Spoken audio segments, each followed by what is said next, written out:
मराठा मंडळ ठाणे गेली 62 वर्षे ठाणे परिसरामध्ये सामाजिक, सांस्कृतिक, शैक्षणिक, क्रीडा तसेच समाजाच्या आर्थिक सबलीकरणासाठी कार्यरत असलेल्या जुन्या जाणत्या संस्थेच्या वतीने 19 फेब्रुवारी रोजी शिवजयंती उत्सवाचं आयोजन केलं होतं।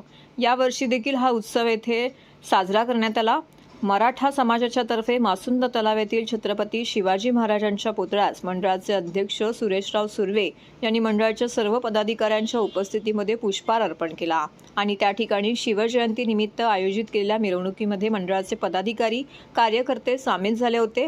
त्यानंतर संध्याकाळी 5 वाजता छत्रपती शिवाजी महाराज सांस्कृतिक केंद्र या मंडळाच्या वास्तूमध्ये शिवजयंती उत्सव साजरा करण्यात आला।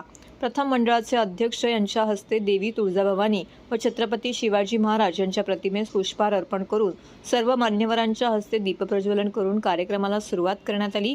सुरुवातीला शिवकन्या कृष्णाई फोंडके या 7 वर्षाच्या चिमुकलीने शिवरायांचा पोवाडा सादर केला। त्यानंतर रिदम आणि रागा या संगीत अकादमीच्या कलाकारांनी हिंदू नृसिंह प्रभो शिवाजी राजा, तुळजाभवानीचा गोंधळ तसेच शासनाचे महाराष्ट्र गीत सादर करून छत्रपती शिवाजी महाराज यांना संगीतातून मानवंदना दिली। त्यानंतर मुख्य कार्यक्रमात सुरुवातीस मंडळाचे सरचिटणीस राजेंद्र साळवी यांनी प्रास्ताविकात मंडळाच्या वाटचालीची माहिती दिली। त्यानंतर ते म्हणाले की या भारत देशावर परकीयांनी 300 वर्ष आणि इंग्रजांनी 125 वर्ष राज्य केली। याची अनेक कारणं असतील, मात्र सर्वात मोठे आणि महत्त्वाचं कारण आहे ते म्हणजे आपल्यात असलेला ऐक्याचा अभाव।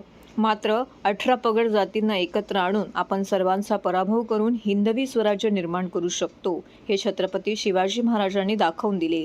आपण सर्वांनी हा आदर्श जपायला पाहिजे, जोपासायला पाहिजे असे यावेळी त्यांनी म्हटलं।